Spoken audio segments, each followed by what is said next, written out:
Ladies and gentlemen, welcome to Pepe's Parley Week 11 of the NFL season. We are now past the halfway mark. It's been an incredible season so far. Man, oh man, I got to tell you, the last few weeks we figured out how um, Las Vegas affords all these multi-billion-dollar casinos all the time. Vegas has made a kill. There's been a couple of huge upsets that nobody could see coming. Of course, we did not have Miami destroying the Buffalo Bills after the Bills beat the Chiefs, not in the foreseeable uh, fortunes that I see anything like that happening. Pretty exciting for the Finns. So that was basically our Super Bowl. Um, the Jets beating the Browns, but 50 points scored in that game. Everybody thought it was going to be a low scoring game.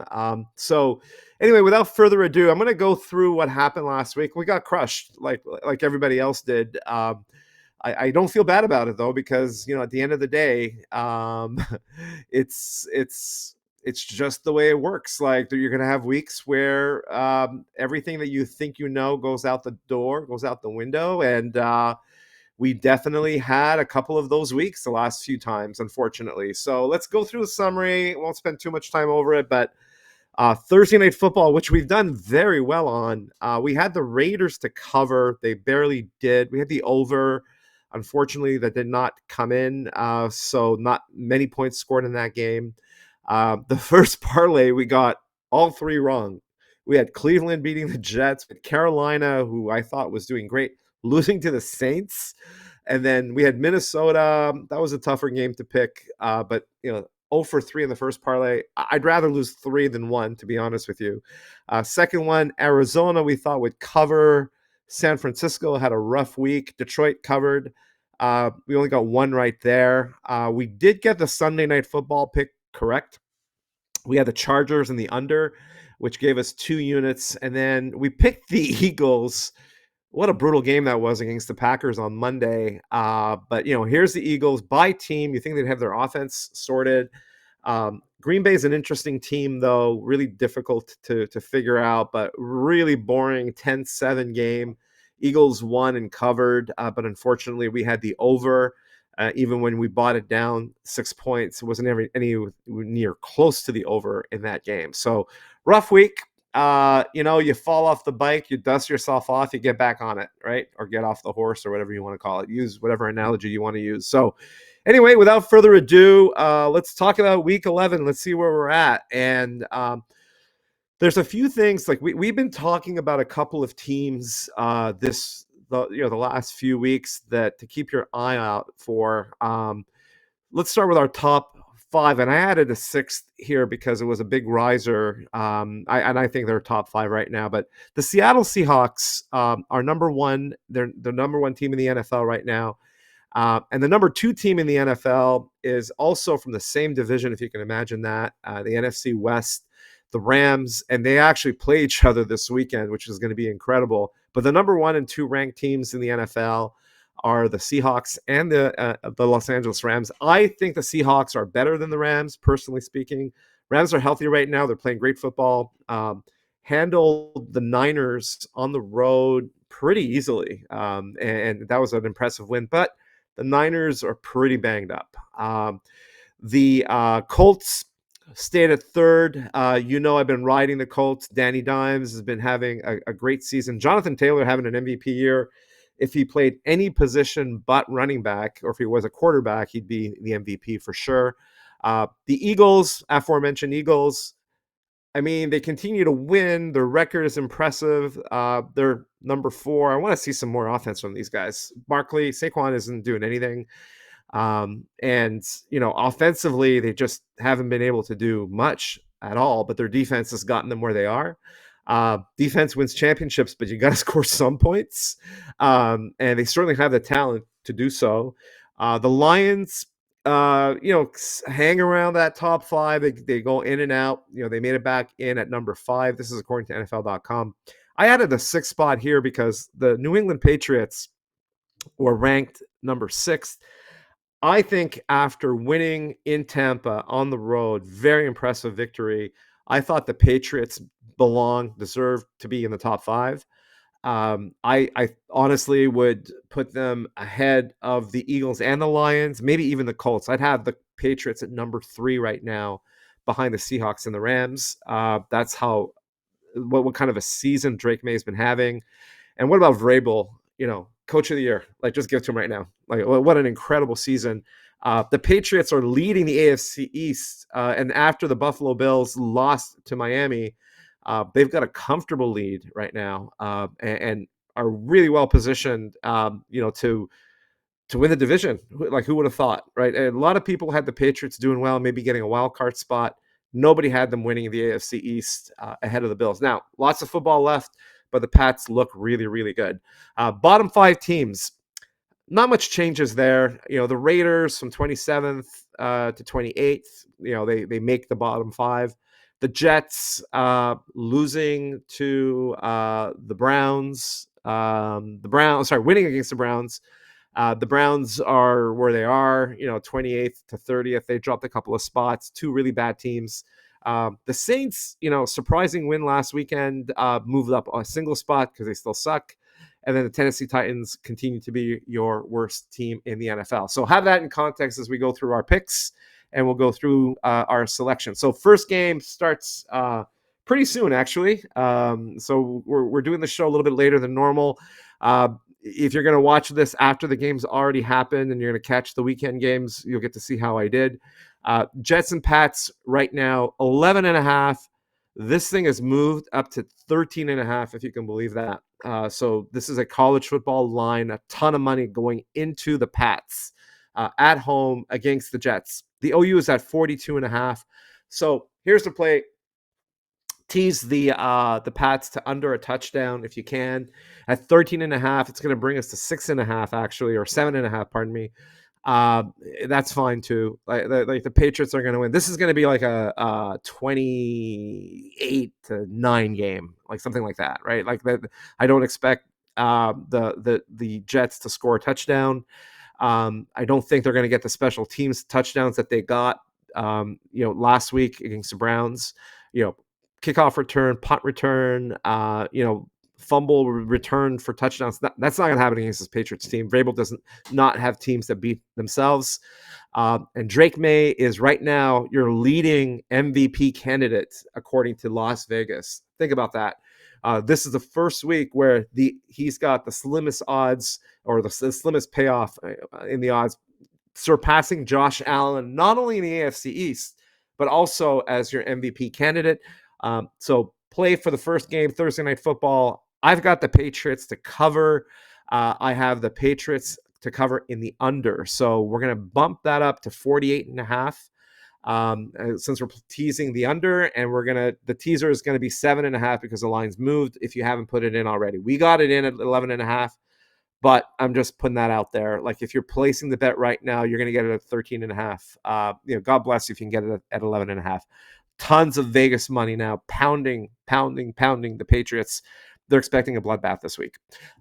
Let's move on to our Sunday early pick games. A couple of good games, man. So you got Tampa Bay, both teams, by the way, Tampa Bay Bucks losing at home against the Patriots. Now, not as devastating as the Bills traveling to Miami.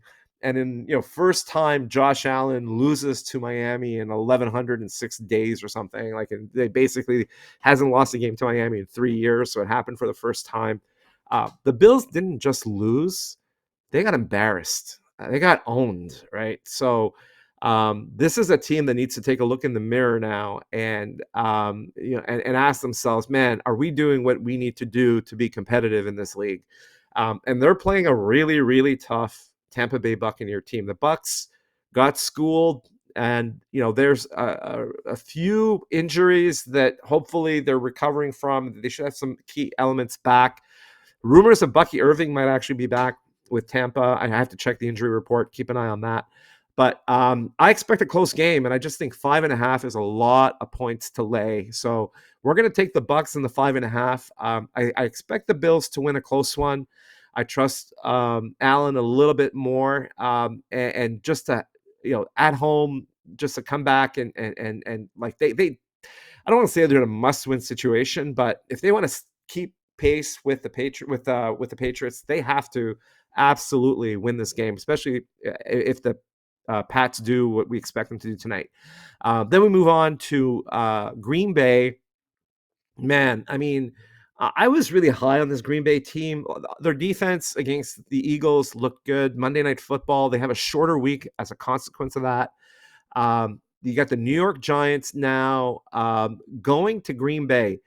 I'll tell you what the line on this one is. So injuries obviously are playing a big part. Um, I just don't like giving more than a touchdown away in the way these two teams play. Green Bay does not have Kraft at tight end, and that makes a huge, huge difference. The Giants fired their coach, and Jameson Winston is going to be the starting quarterback for the New York Giants because Dart is still in concussion protocol. So risky pick, but I like the idea. Like teams that have new coaches tend to, have a natural up. Green Bay, man, after that letdown and after that grind, that was a grinding game. That was a physical game. And having one less day to get ready for the next one in this league will make a difference. Not saying the Giants are going to win, but I say they keep it close. I'm going to take the Giants at plus 7.5. The third leg of our parlay, I really like this game. This is the Cincinnati Bengals. Now the Bengals are getting, word that again talking about their injuries. Joe Flacco is, has been taken over the reins and done really, really well to try to keep the Bengals in contention as Joe Burrow recovers from his toe injury. Joe is off. Joe and his toe are both off the IR list, and it looks like he will start not this weekend but next weekend. So this will be Joe Flacco's last starting game as long as Burrow stays healthy the remainder of the season. This is Battle of the Old Guys round 2. As you guys know, if you've been watching my show, I think the Steelers are a fraud. So I'm going to go, I'm going to go back with the Bengals. I think the last time the Bengals won like 33-31. Neither one of these defenses can stop a nosebleed. But I got to tell you, Aaron Rodgers is playing like he's old, and Joe Flacco is keeping the old man out, to quote Clint Eastwood. So I'm going to take the Bengals here and the points, even though it's in Pittsburgh, plus 4.5. T. Higgins is going to have a game. That's my big prediction on that side of the ball. I expect a lot of points in this one as well. Maybe not 65, but I think Flacco goes out strong. The last game he starts before he gives the ball back to Burrow. And I like the Bengals money lining as well, straight up. I'll be playing this game a lot on its own, so keep an eye on that. Let's move on to our afternoon picks. We have 4 games to pick from. The 3 I've chosen. Brock Purdy is officially back. So interesting thing. So is Ricky Pearsall, by the way. So now we have George Kittle, Christian McCaffrey, Pearsall, Jennings. You've got Brock Purdy, basically back at quarterback, and the line didn't move at all. The line was minus 2.5. I was talking about this with my daughter earlier, and you'd expect when you get news like this that, if a player is injured and not coming back, that the line is affected somewhat. Your starting quarterback, the guy that you're giving $47 million a year to, or whatever that number is starting against an Arizona defense that sucks. I thought maybe that line would move to 3.5, maybe even 4.5. But it stayed right there. A little bit of respect for Mac Jones, possibly, but I love this game, man. I'm backing up the truck. San Francisco coming back a loss, against LA at home, and to stay competitive. They're just too well coached, and they're getting healthier and healthier every week with all their offensive weapons back. It could be a shootout, but I love the Niners to cover under a field goal. I'll take that every day of the week. Lock that in. I wouldn't be surprised if there's a little bit of late money, that pushes that line up to over a field goal, 3.5, 4, in that range. The next game, this is the game of the week. It might be the game of the month or the game of the season so far. It's the number 1 ranked Seattle Seahawks traveling to SoFi. and to play the Los Angeles Rams, who came off a very impressive win against the 49ers. Um, Someone has to explain to me on what universe the Seahawks are 3.5 point dogs. I mean, I understand that they're on the road. I get that. But this team is legit. And they're legit on every side of the ball, run defense especially. The Rams will not be able to run the ball against the Seahawks. Smith Najigba is having an amazing year. It's Najigba versus Puka Nakua. Awesome names, by the way. But I like the Seahawks to cover. This will be a close game, and I wouldn't be surprised if the Seahawks win outright. And I'm going to take the points, and I'm going to take the Seahawks for our second leg. Our third leg is another head scratcher for me. You got the Kansas City Chiefs, who are right now outside of playoff contention. Like, they are on the outside looking in. They don't even have a spot in the AFC wild card right now. And they did start off the season with a terrible schedule.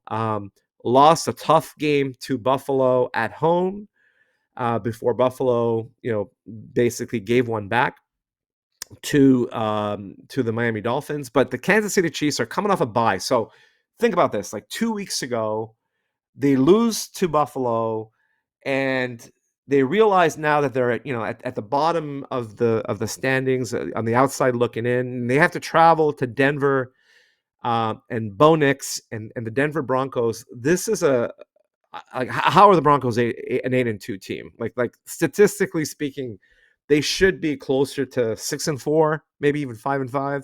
But the Broncos are 8-2, and they've been able to make a couple of last minute, fourth quarter dramatic comebacks to stay at 8-2.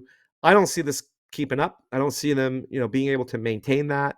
I like the Chiefs to cover 3.5, and I feel very strongly about this one.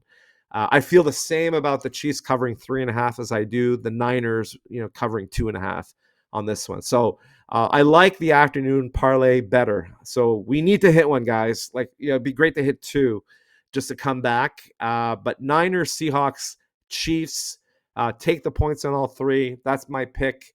I'm not going to money line the Seahawks on this one for extra juice because the Rams have been playing so well. Let's go to Sunday Night Football. We've done well on the two-team teasers in general. It's been profitable for us, much better than the parlays. Sunday Night Football has another matchup between two top 5 teams. We have the Detroit Lions traveling to Philadelphia to face the Eagles. The OU on this game is 47.5. Like, talk about a tale of two teams here. You got the Lions, who, man, they could score. They can score so many points. They're an impressive team. And the Eagles, but unfortunately they give up a lot of points. And then the Eagles on the other side of the ball can't score to save their lives, but their defense is top notch, right? And take the tush push out of it. So the Eagles are 2.5 point favorites. I like that. I think that's about right. Basically, it's a pick'em game with Philly getting the 2.5 because they're at home. That 47.5 number is an homage to the Detroit Lions offense. So what I'm going to do here is I recommend a 2-unit teaser. We're going to take the Eagles at plus 3.5. So we have that field goal. I think it's going to be another close game. Love the under, though. Like, I don't see 53.5 points being scored. The Eagles grind the clock down. Even when they do have stuff going on, their offense lives and dies by Saquon Barkley. So give me the Eagles at plus 3.5 and under 53.5 for Sunday Night Football. Let's move on to Monday Night Football. If you go back to the beginning of the year and you're putting the schedule together and you're saying, okay, we're going to be going into mid-November and we want a good matchup and we want an exciting matchup between two teams that should be contending. Dallas Cowboys versus the Raiders would have been, something that you'd circle on the calendar and say, yeah, this is going to be a good game, right? Dallas gives up so many points. It's crazy. And the only way they win is if they can score more than they give up. They got to win 44-40, in order to be in contention. The Raiders, I mean, what a disappointment. Geno Smith specifically, they're a different team when both tight ends are playing. Brock Bowers is a machine. Genty, the running back, is going to have a game against Dallas. I expect a lot of points here, but their defense, the Raiders' defense is horrible. So I expect a ton of points in this one. Like if you like points and you want to circle a game to watch this weekend, I like Dallas. I'm going to tease Dallas to 2.5. They're actually 3.5 point favorites on the road. But I love the over. I love over 44.5. I love 50. I love 55. Like this is going to be a really high scoring game. This is like a 36-33 game in my mind. So if you want to play around with some alternate spreads and you want to add a little bit of juice on that, but right now I like Dallas to win by give them 2.5 once we tease them down to that. I think they cover the 3.5 as well. And let's take that over 44.5. There's going to be a ton of points in this one. All right. And so let's go through like the logic behind it. I'm kind of running through this quickly because I'm getting the show in a little bit late, but our summary, take the points in the early slate. I just can't believe that some of the lines on the early ones. So we got the Patriots tonight for Thursday Night Football in an under. I just don't think the Jets will be able to score. Tampa, New York, and Cincinnati. We got 3 dogs. Like, take the points in the first parlay. In the second one, we're really focusing. By the way, we're focusing on bounce back teams as well. So Tampa bouncing back after that New England loss. San Francisco bouncing back after that tough loss. Kansas City bouncing back after their loss to Buffalo and coming off the bye. Cincinnati, by the way, was also on a bye week, which is why I like them as well in our parlay. So teaser number 1, Pats under. Parlay number 1, Tampa, Giants, Bengals. Parlay number 2, late slate, San Francisco 49ers, Seattle Seahawks, and the Kansas City Chiefs. I really like that parlay. I might put 2 units on that one. Eagles in the under in the teaser for Sunday Night Football. And then Monday Night Football, we wrap up with the Dallas Cowboys visiting the Las Vegas Raiders. I like Dallas in the over in a teaser in that game. So that's it for our show for this week. Thanks again for joining us. We're going to make the show available, as always, on our YouTube channel. And, of course, available right here on nofilter.net. Enjoy the football. Gamble responsibly. And we'll catch you next week here on Pepe's Parley.